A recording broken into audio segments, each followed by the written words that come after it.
Hi mga ka-low carb! Let's prep a baon for my husband. Madali lang to dahil sa air fryer natin to lulutuin. First, i-prep muna natin yung pang-marinate natin sa salmon. Gumamit lang ako dito ng pang-grater ng cheese para medyo pino yung texture ng garlic. Kung meron naman kayong tools pang mince ng garlic, much better. Ang buong garlic din pala yung ginamit ko dyan. Nag-add ako dyan ng Himalayan salt and ground black pepper. Nag-add din ako ng cayenne powder para medyo may sipa ng anghang. Then 2 teaspoon ng Italian seasoning. Ito rin kasi magpapasarap sa ating salmon. Since nag-squeeze lang ako dito ng half ng lemon, hindi kayo fan ng spicy, skip nyo na lang yung cayenne powder. Next is olive oil. Mga 4 teaspoon yung nilagay ko dyan. Then mix ng mabuti para mag-combine lahat ng pampalasa na nilagay natin. Okay na yung pang-marinate natin. Next step is itong salmon. Hinugasan ko lang yan ng mabuti and any part ng salmon pwede nyong gamitin para pang-marinate dito. Then gagamit tayo dito ng ziplock para ma-marinate natin ng mabuti itong salmon. Para mas manood yung lasa niya, ganito yung gawin mo. Kada lagay mo ng salmon, i-rub mo muna siya dun sa ginawa nating pang-marinate. After kong ma-rub yung pang-marinate ng salmon, ilagay ko yun sa chiller ng 1 hour. Pero much better if overnight para mas manood yung lasa niya at mas sasarap siya. Actually, dinner dapat to ni husband, kaya lang oras na kasi siya nakauwi nun, kaya naman sabi niya baunin niya na lang. Dito ko lulutuin sa air fryer para less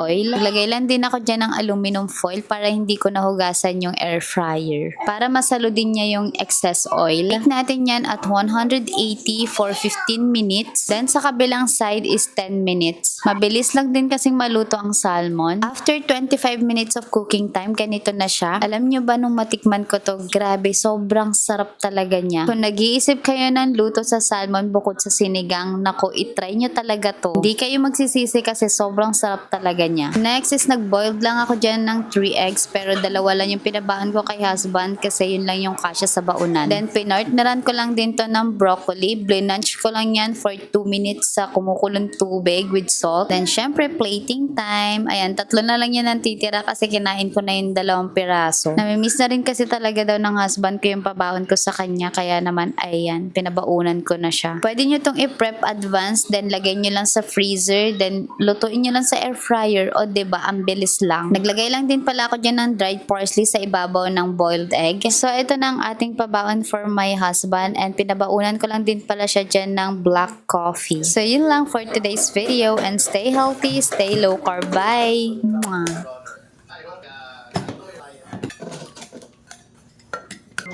Mahal ko naman na to. Hindi kasha eh. Say hi. Total naman, naman sila. Oh, bye.